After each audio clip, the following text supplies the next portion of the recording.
Assalamu alaikum students, how are you? I hope you're doing all well.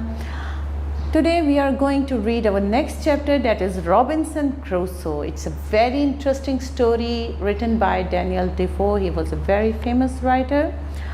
अच्छा, इसमें क्या होता है कि जो रॉबिन्सन क्रूसो है वो बहुत शौकीन है वॉयजेस का क्या मतलब होता है, जो हम लोग ट्रैवल करते हैं लॉन्ग जर्नी बाय सी, हम लोग जिसको कहते हैं कि समंदर का सफ़र, ठीक है, उसका बहुत शौकीन होता है। तो उसके जो पेरेंट्स होते हैं, घर वाले होते हैं, उसको मना तो करते हैं, लेकिन वो किसी की बात नहीं सुनता और अपने आप को ज्वाइन करवा लेता है एक शिप के क्रू के तौर पर, और वहाँ से वो जो है वो मुख्तलिफ़ जगहों पे जाता है। और इसके बाद एक आइलैंड में, क्योंकि उसका शिप जो है वो एक बहुत शदीद तूफ़ान आता है और उसमें उसका शिप जो है वो तबाह हो जाता है, और फिर वो एक आइलैंड पे चला जाता है और वहाँ पे वो अपनी ज़िंदगी कैसे गुजारता है और किस तरह वो रहता है और फिर उसको वहाँ पे क्या एडवेंचर मिलता है। तो ये सारा बड़ी इंटरेस्टिंग बुक है, यू मस्ट रीड। उसमें से छोटा सा एक्सट्रैक्ट आपकी बुक में दिया हुआ है, तो ये हम लोग छोटा सा एक्सट्रैक्ट पढ़ेंगे और बाकी का आप लोगों ने इसका नावल ज़रूर रीड करना है, क्योंकि इसके नावल बहुत इंटरेस्टिंग है और उसकी वोकैबुलरी भी बड़ी ज़बरदस्त है। So let's start reading. हाँ जी, हम लोग पढ़े रॉबिन्सन क्रूसो यूनिट 4। इसके थोड़े से पहले हम लोग उनके बारे में पढ़ते हैं कि who was Daniel डिफो, the writer of Robinson Crusoe. Robinson Crusoe is the name of a book by Daniel Defoe. Daniel Defoe was born in 1660. His father was a butcher. Butcher किसे कहते हैं? कसाई को. And Daniel Defoe worked at a number of trades before he started to write at the age of 40. 40 साल की उम्र में उसने लिखना शुरू किया था। इससे पहले वो at a number of trades वो काम किया करता था। He wrote poem and occasionally wrote criticism of the government के ऊपर वो जो है वो क्रिटिसिज्म के थोड़े थोड़े आर्टिकल्स भी लिखा करता था, जिसकी वजह से उसको कभी कभी जेल भी जाना पड़ता था, क्योंकि जब आप जो है वो किसी भी बादशाहत वाले मुल्क में होते हैं, किंगडम वाले मुल्क में होते हैं, तो वहाँ पर आप इन लोगों को क्रिटिसाइज़ नहीं कर सकते। और इन 1660 ये तो बहुत सख्त गलत बात थी। Sometimes he was sent to prison, कैद भी काटी उसने। When he was nearly 60, he wrote a story of Robinson Crusoe. It was a great success and he has been popular among children since ever. It is the first great English novel. In short piece from the book, Robinson Crusoe tells us how he became shipwrecked.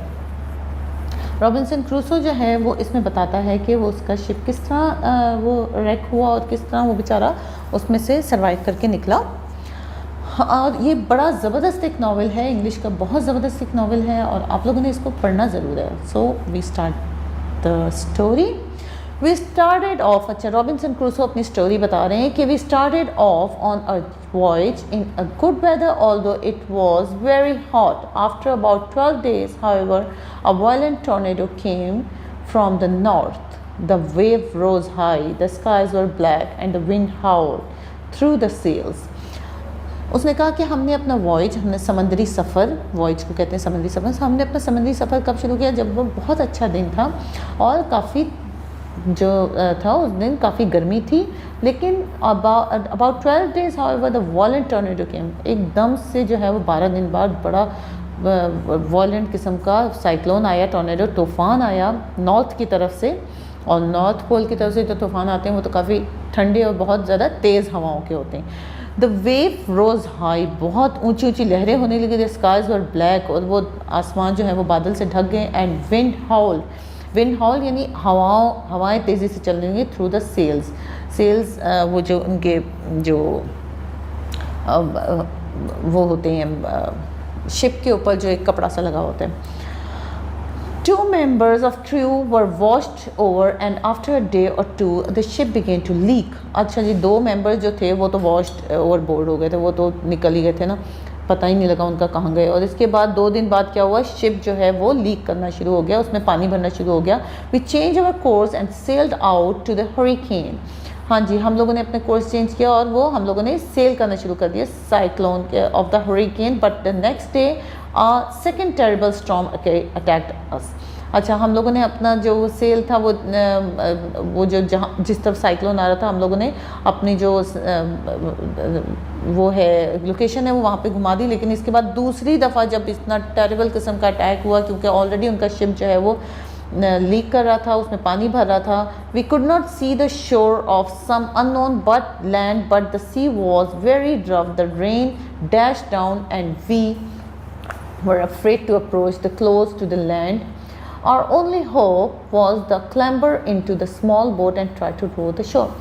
उन्होंने कहा कि हम इतना तेज़ तूफ़ान था और इसके बाद जो है वो सी जो है वो बहुत ज़्यादा रफ़ हो गया, ऊपर से बारिश हो रही है, हमारा जो शिप है वो भी डूब रहा था।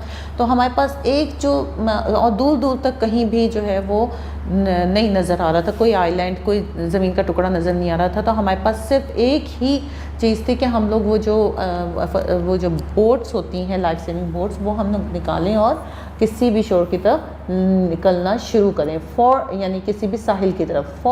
Four of us managed to get to the boat into the sea and we jumped into it.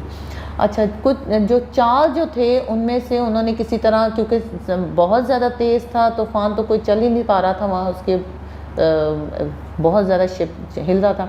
तो चार लोगों ने मैनेज किया किसी ना किसी तरह और वो बोट के अंदर बैठ गए। We rode with all our might but the waves were like mountains. अच्छा, वो पहाड़ों की तरह इतनी सख्त किस्म की और इतनी ऊंची ऊंची वो थी, वेव्स थी। हम लोगों ने बड़ा उसको रोड करने की, यानी कि चलाने की कोशिश की। We struggle on but at last gigantic wave greater than all the others hurled our little boat into the air and sank beneath. हम लोग बड़ी कोशिश कर रहे थे कि उसको जो है ना किसी तरह हम लोग मैनेज कर लें, लेकिन क्या हुआ, एक जाइगेंटिक, एक ह्यूज सी वेव आई, लहर आई और उसने पूरा हमें वो आसमान की तरफ उछाला और वापस उसने लेकर आई। तो क्या होना था हशर बोट का, ज़ाहिर है वो टूट गई होगी।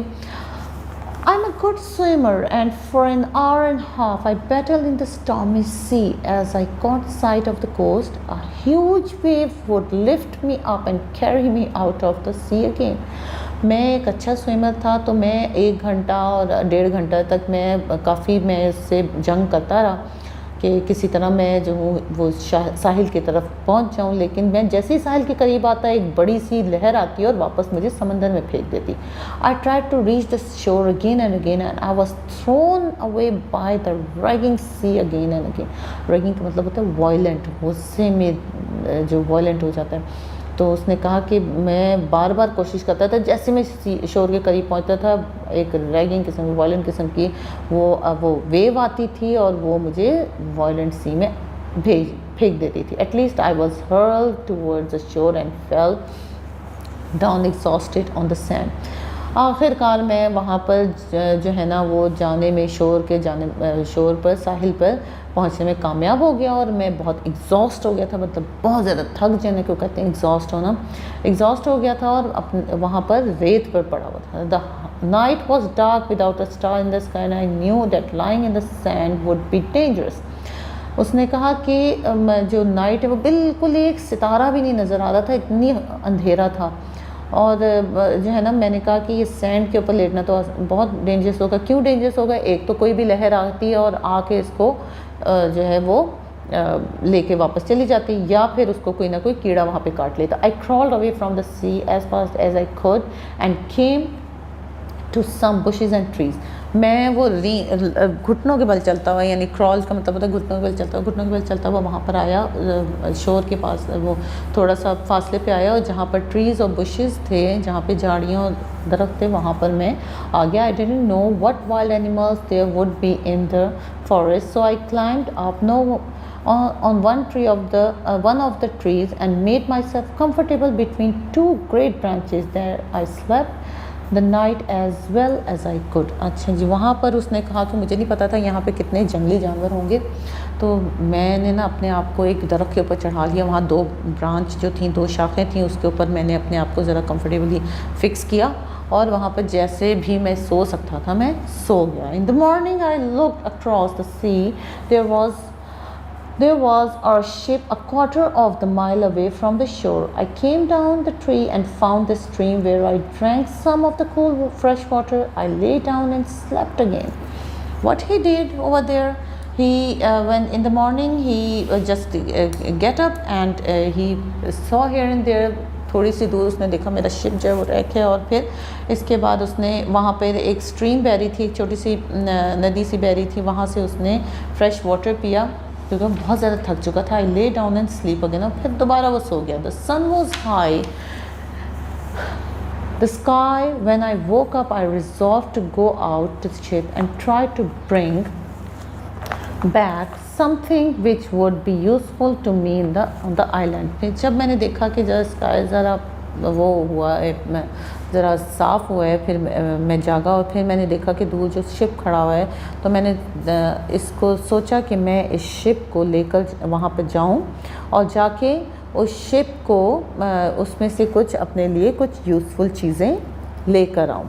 I plunged into the sea and made for the ship. At last, after a hard swim, I managed to reach it and discovered a rope hanging over the side. अच्छा जी, मैंने होता लगाया, प्लंज का मतलब होता है होता लगाया, मैंने होता लगाया शिप में, वो सी में, और इसके बाद मैं शिप के पास किसी न किसी तरह पहुंच गया। इसके बाद मैंने देखा कि वहाँ से एक रस्सी लटक रही है और मैं उस रस्सी के ऊपर अपने आप वो मैंने सोचा मैं इस रस्सी से पकड़ के अंदर जाऊँगा। With great difficulty I pulled my self up the rope and reach the deck. मैंने बड़ी मुश्किलों से अपने आप को ऊपर खींचा उस रोप से और इसके बाद डेक यानी कि फ्रंट साइड पे पहुंच गया। The storm had damaged everything. तूफान ने सब कुछ तबाह कर दिया था। There were broken mast and torn sails and pieces of ropes all over the ship. क्या था वहाँ पर सारी जगह वो सब कुछ टूटा हुआ था। मैस्ट कहते हैं वो जो पोल होता है जिसके ऊपर ये लोग सेल यानी कि वो जैसे पुराने ज़माने में जैसे वो शिप होते थे उसके ऊपर एक कपड़ा लगा होता था और उसकी डायरेक्शन जो है वो हवा की तरफ कर देते थे ताकि शिप को सेल करने में आसानी हो। वो जो कपड़े थे और जो मैस्ट था, पोल जो थे वो सब जगह टूटे हुए थे, रोप्स के टुकड़े थे। I went down into the cabin and found an x. मैंने वहाँ पे गया और मैं कैबिन में और मुझे एक कुल्हाड़ी मिली। On deck again I cut the mast and rope and made myself a small raft. अच्छा जी, उसने क्या किया कि छोटा सा रोप काटी उसने और इसके बाद मैस्ट काटे और एक छोटा सा राफ्ट बनाया। राफ्ट कहते हैं वो फ्लैट सी जो बोट होती है उसको बांध के उसने एक फ्लैट सरफेस ताकि उसके ऊपर वो तैर के लेके जा सके। I manage to get this raft into the sea and tie it to the vessel with a rope.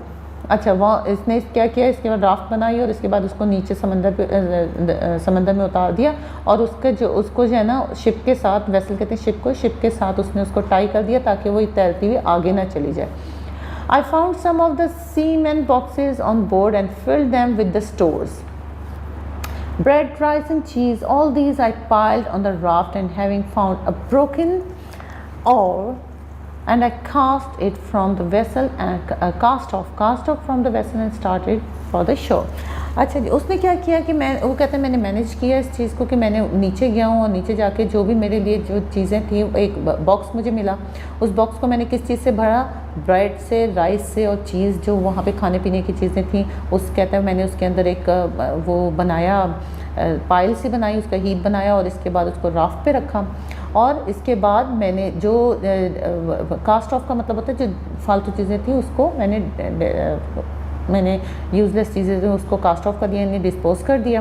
And started for the shore. When I reach the sand I carried the thing up on the dry land. ठीक है, इसके बाद वो उसने क्या किया कि जब वो सैंड पे पहुंचा तो वो सारी चीज़ें उठा के अपने वहाँ पर खुशकी पे ले आया। The next morning I walked along the shore and little a hill up. From there I could see that I was on an island. I was a prisoner without a friend in the world. There was no one living on the island but wild beast. कोई भी नहीं था, मुझे ऐसा लग रहा था मैं इस आइलैंड पे कैद हो गया हूँ। और मैं जब छोटे से हिल के नेक्स्ट मॉर्निंग में मैं जब छोटे से हिल पे गया और मैंने देखा कि सारे इर्द गिर्द जो है वो तो समंदर ही समंदर है, मुझे ऐसा लगा मैं यहाँ पर कैद हो गया हूँ। विद नो फ्रेंड्स, मेरे कोई दोस्त नहीं था मेरा वहाँ पर, और वहाँ पर सिर्फ जंगली जानवर थे, वाइल्ड बीस्ट, जंगली जानवर। ठीक है, आज हम यहीं तक पढ़ेंगे और नेक्स्ट हम लोग आगे नेक्स्ट अपने लेक्चर में करेंगे। और इसके बाद हम लोग इनके जो रॉबिन्सन क्रूसो है इसके कैरेक्टर के बारे में भी डिस्कस करेंगे, what type of person he was. और अच्छा जी, अगर आपसे ये क्वेश्चन कि डैनियल डिफो कौन था, तो Daniel डिफो He was the writer of the book and he was born in 1960. He worked as a number of trade and he write lots of books. At the age of 40 he write Robinson Crusoe and he was a very successful writer. ठीक है? And how did he when he started the voyage, how was the weather? It was sunny, it was hot, but after how many days the weather gets worse? After 12 days. And from how many men managed to go get into the boat? Only 4%, and rest of the person they just swept off from the by the waves. बड़ी interesting story है ये, आप लोग ज़रूर read कीजिएगा। जी students, आज हम लोगों ने पढ़ा है रॉबिन्सन क्रूसो का फर्स्ट हाफ, जिसमें वो वॉयज स्टार्ट करता है और इसके बाद अचानक तूफ़ान आता है और वो एक आइलैंड में फंस जाता है। वो बाकी सारे जो हैं वो डूब जाते हैं और चले जाते हैं, और वो क्योंकि गुड स्विमर होता है तो वो किसी न किसी तरह अपने आप को मैनेज कर लेता है किसी खुशकी पर जाने के लिए और बच जाता है। लेकिन वो देखता है कि इर्द गिर्द कोई भी नहीं है उसके, और वो अकेला वहाँ आइलैंड में होता है। हमने यहाँ तक स्टोरी पढ़ी है, इसके बाद हम लोग नेक्स्ट लेक्चर में हम बाकी की स्टोरी पढ़ेंगे, उसको बहुत अच्छे से रीड कीजिएगा। और जो डिफ़िकल्ट वर्ड्स हैं उसके हम लोग मीनिंग देख लेते हैं। हरिकेन का मतलब होता है साइक्लोन, भंवर। तो जाइगेंटिक का मतलब होता है ह्यूज, बहुत बड़ी। रैगिंग मतलब वायलेंट। हर्ल का मतलब होता है थ्रो करना, किसी चीज़ को फेंकना। कास्ट ऑफ मतलब डिस्कार्ड यूजलेस थिंग्स, जो फालतू की चीज़ें होती हैं उसको हमने डिस्कार्ड करनी है। एमिनेशन का मतलब होता है बुलेट्स या शेल्स, जो ये गोलियां वगैरह जो होती हैं पिस्टल में काम आती हैं। वेसल का मतलब होता है ship. So these are the difficult words which we have learn in the first half. Let's move to our grammar portion. Grammar portion में आज हम पढ़ेंगे फॉर्म ऑफ वर्ब्स। अच्छा, व्हाट आर वर्ब्स? वर्ब्स होते हैं action words which we use in our sentences to show what the person or what the subject is doing, वो कहलाते हैं एक्शन वर्ड्स या वर्ब्स। फॉर्म ऑफ वर्ब्स क्या होती हैं? वर्ब्स की फॉर्म ये किस लिए यूज़ होती हैं? ये तब यूज़ होती हैं जब हम लोगों ने टाइम पीरियड बताना हो कि कौन सा एक्शन किस वक्त परफॉर्म हो रहा है।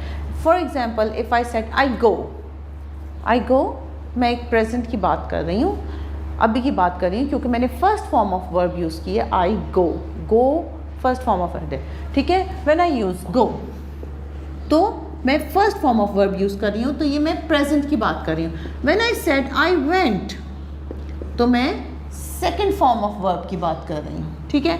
And when I said I have gone, तो मैं कोई ऐसी चीज़ की बात कर रही हूँ जो काम हो चुका है, ठीक है।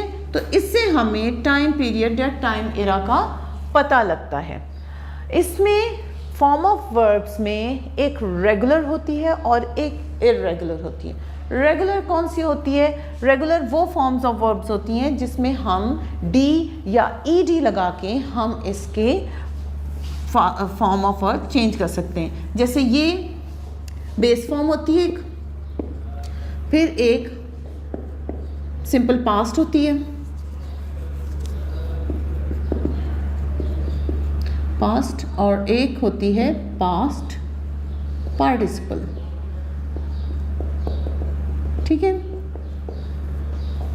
For example, I said jump,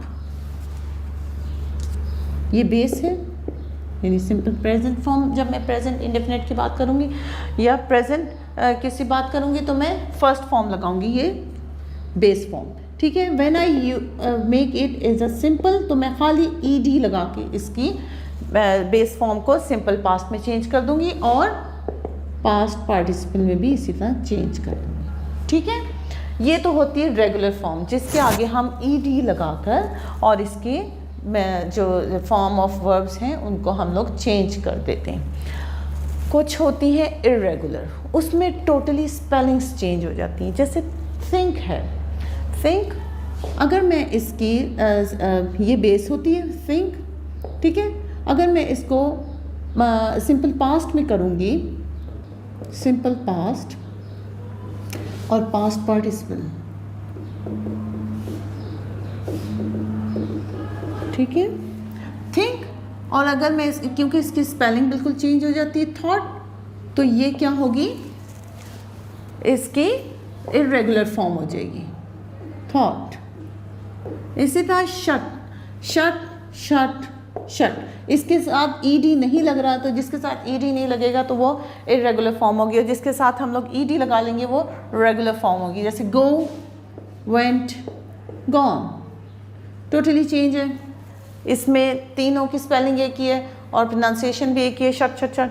think, thought, thought, ये भी हम लोगों ने स्पेलिंग टोटली चेंज करके बनाई है, तो ये इरेगुलर फॉर्म कहलाती है। दो टाइप ऑफ फॉर्म होती हैं और आप लोगों ने इसको बहुत अच्छे तरीके से देखना है। जिसके आगे ईडी लगा होगा वो रेगुलर हो गया, जिसके आगे ईडी नहीं लगा होगा वो इरेगुलर हो गया। It tells us the tense और द टाइम, ठीक है। इसको जो आपके कोर्स में है उसको बहुत अच्छे तरीके से याद कीजिएगा, ये आगे आप लोगों को क्रिएटिव राइटिंग वगैरह में और हर चीज़ में काम आती है। सो अपने नेक्स्ट लेक्चर तक के लिए अल्लाह हाफ़िज़।